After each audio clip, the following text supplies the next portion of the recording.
Merci de nous rejoindre sur Espérance TV pour notre rendez-vous hebdomadaire de l'actualité.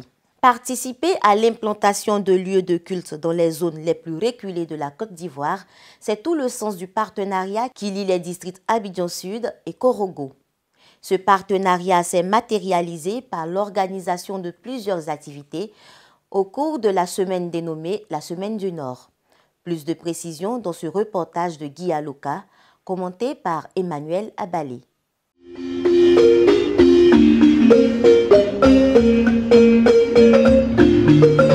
Obtenir de nouveaux lieux de culte pour l'édification des fidèles méthodistes dans le nord de la Côte d'Ivoire, tel est l'un des objectifs que s'est assigné le district missionnaire de Korogo.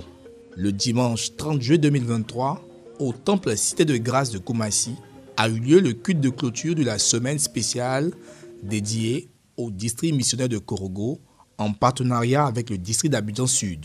L'honneur est revenu au pasteur Martial Tété, pasteur en charge de l'église de Bundjali, de prêcher sur le thème « Il mérite que tu lui accordes cela », tiré de l'évangile selon Luc au chapitre 7, le verset 4. Pour l'orateur, la foi du centenier doit inspirer plus d'un pour tenir devant les adversités de l'ennemi.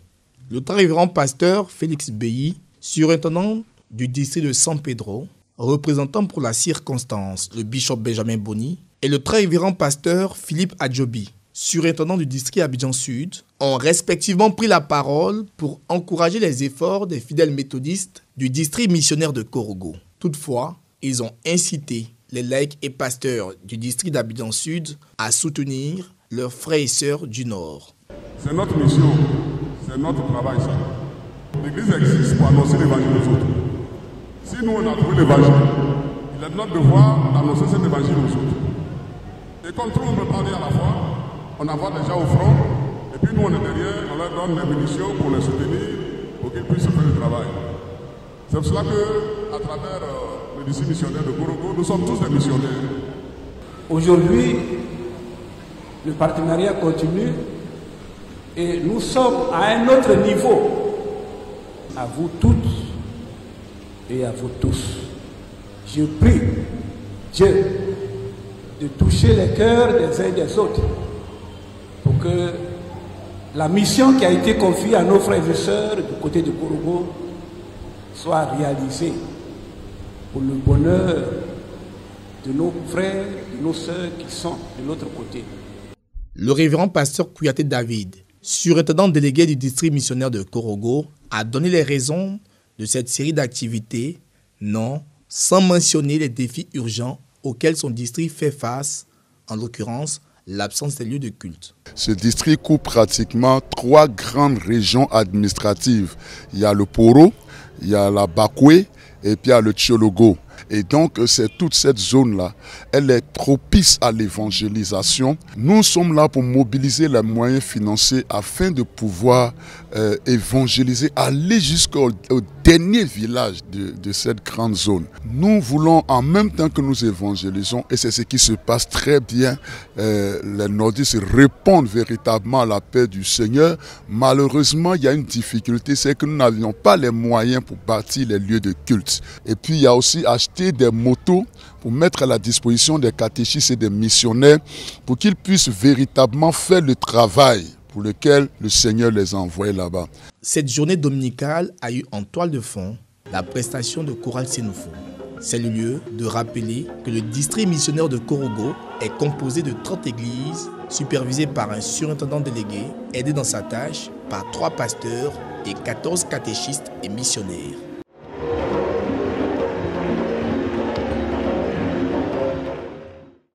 Toujours à Abidjan, plus précisément dans le district Abidjan Nord, il s'est tenu le lancement de la convention Sélection Moïse et Daniel, connue sous le nom de Modane. L'édition 2023, qui marque la 19e de ce rassemblement de prière, aura lieu du 13 au 20 août 2023 au temple Canaan d'Angré. Le compte rendu d'Emmanuel Abalé.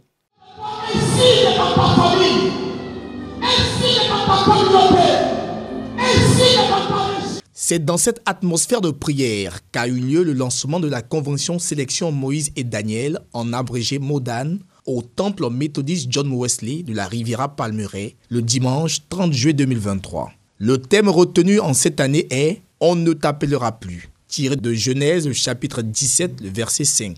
En prélude à la convention, l'orateur du jour, en la personne du prophète Kofi Sylvanus, venu des États-Unis et un des intervenants à ce camp, a entretenu le peuple présent sur la louange qui entraîne l'exaucement. Le thème dit « Exaucé, je te loue ». Je loue Dieu parce qu'il m'a exaucé. La louange devient donc la résultante de l'exaucement. Si nous comprenons la louange dans sa valeur intrinsèque, je ne loue pas Dieu parce qu'il a fait quelque chose pour moi. Je le loue parce qu'il est Dieu pour moi. Je le loue parce que je l'aime. Je le loue parce qu'il est bon. Mais je ne l'attache pas à la louange alors que ce n'est pas que ce soit. Venu avec une forte délégation, le Bureau national du mouvement de réveil de l'Église méthodiste unique Côte d'Ivoire, organisateur de cette activité, a traduit les remerciements de sa structure à la communauté hôte avant de signifier le caractère spécial que revêt cette édition.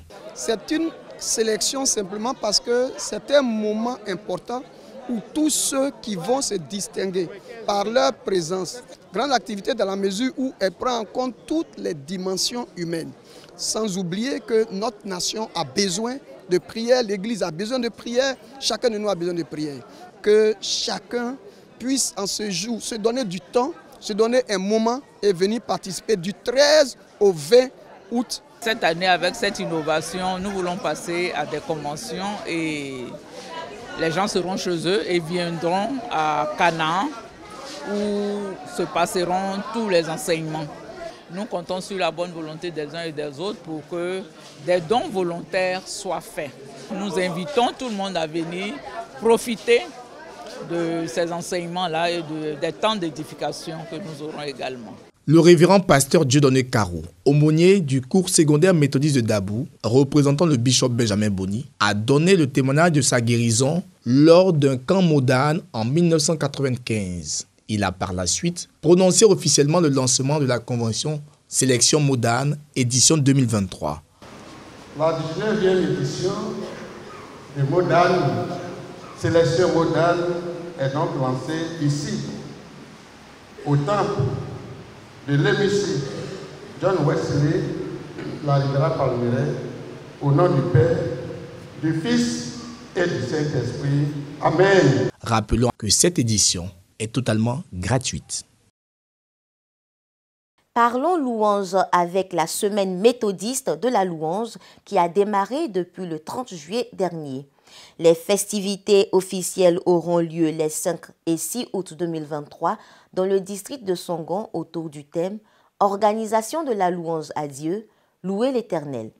En prélude à cet événement, le district de Grand Laou a célébré le Seigneur à travers un concert initié par sa diaspora au temple Jérusalem des 220 logements. L'équipe d'Espérance TV y était. Raphaël Dompé nous en fait le récit.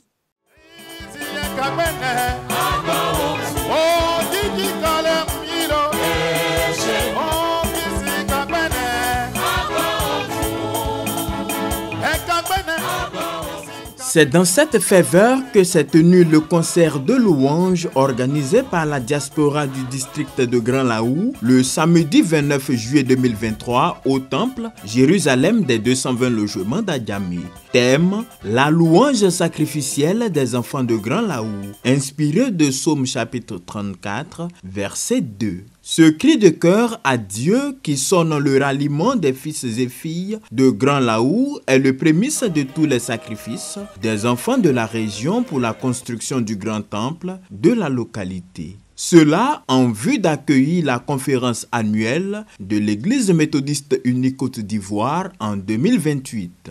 Nous pensons affermir le lien spirituel avec notre Dieu afin que par la foi, nous soyons davantage armés pour œuvrer utilement au rayonnement de notre district.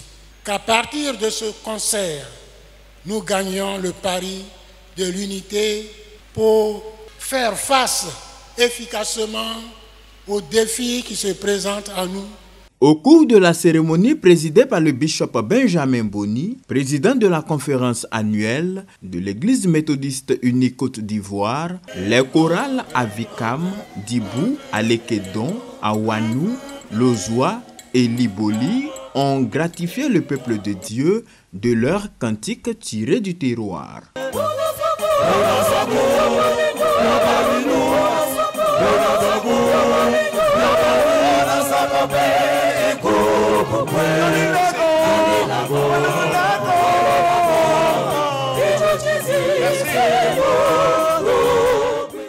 Plusieurs chantres originaires de la région des Grands Ponts ont fait montre de leur talent. Que ces voix qui s'élèvent fassent écho dans la vie des peuples, telle est la prière du très révérend pasteur Jérémie Dozoro, surintendant du district de Grand Laou. Au nom de l'Église, le bishop a rappelé le souvenir du méthodisme en Côte d'Ivoire et singulièrement à Laou. Mais plus, l'importance de Grand Laou dans le peloton de tête de liste au niveau musical. Une opportunité pour la conférence de l'EMUSI. Il faut absolument que chacun de vous, chacune de vous, se lève pour relever le défi. Que ce flambeau que vous êtes en train de hisser, que ce flambeau ne tombe pas. La marche doit être toujours une marche en avant.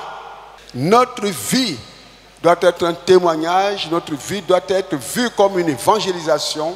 Des engagements ont été pris en vue de contribuer à la construction du temple Éden de Grand Laou. Coût total des travaux estimé à 17 622 600 francs CFA.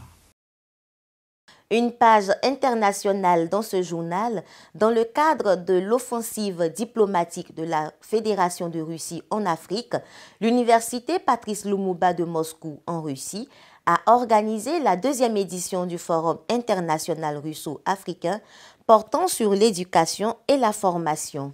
Plusieurs professionnels des médias africains, dont ceux de la Côte d'Ivoire, ont été invités. Maxime Zobo y était pour le compte d'Espérance TV. Reportage. La 2e édition du Forum international Russie-Afrique portant sur l'éducation et la communication s'est tenue du 23 au 26 juillet 2023 à l'université Patrice Lumumba de Moscou en Russie. Ce forum international a réuni 160 représentants issus de 32 pays africains, au nombre desquels la Côte d'Ivoire est représentée par M. Maxime Zobo d'Espérance TV, la télévision méthodiste, de Boussou Kwasi de NCI et de Diane Kablakan de Business 24. Leurs échanges ont porté sur les défis liés à l'éducation et à la pratique des médias sur le continent africain ces dernières années. Je peux dire que cet événement a été une véritable réussite parce que nous avons réuni des jeunes journalistes de plus de 30 pays. Nous avons partagé nos expériences et nos problèmes et nous avons discuté également des moyens pour les surmonter. Et je peux dire que c'est un bon début ou un acquis pour nos relations futures, car nous avons acquis de l'expérience pour faire face aux problèmes à venir. Plusieurs réflexions ont également été menées à travers des tables rondes, des ateliers et une plénière sur la thématique principale, sans oublier les objectifs du développement durable. Développement durable, faut-il le savoir, est l'ensemble des décisions qui améliorent les conditions de vie du présent sans mettre en danger les ressources pour les générations futures. Une lucarne a été offerte aux délégations présentes d'afficher leur vision sur ce sujet par des échanges et des communications de qualité. Je suis reconnaissant de faire partie de cet événement en Russie. Et maintenant, je rentre édifier la population africaine et camerounaise sur les relations entre la Russie et l'Afrique. Et faire en sorte que nous puissions continuer dans cette lancée, parce que c'est à travers cela qu'on pourra avancer.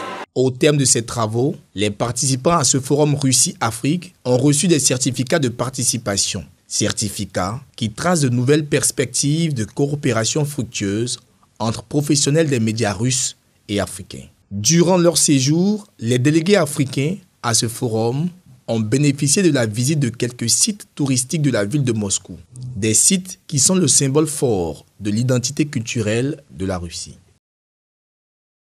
Et voilà, c'est ici que prend fin cette édition. Mais avant, le 7 août prochain, la Côte d'Ivoire célébrera le 63e anniversaire de son indépendance. À cette occasion, l'Église méthodiste unie Côte d'Ivoire priera en faveur de la nation au cours du culte de ce 6 août, veille de l'indépendance. Merci de nous avoir suivis et restez fidèles à Espérance TV. Excellent week-end et bonne fête de l'indépendance.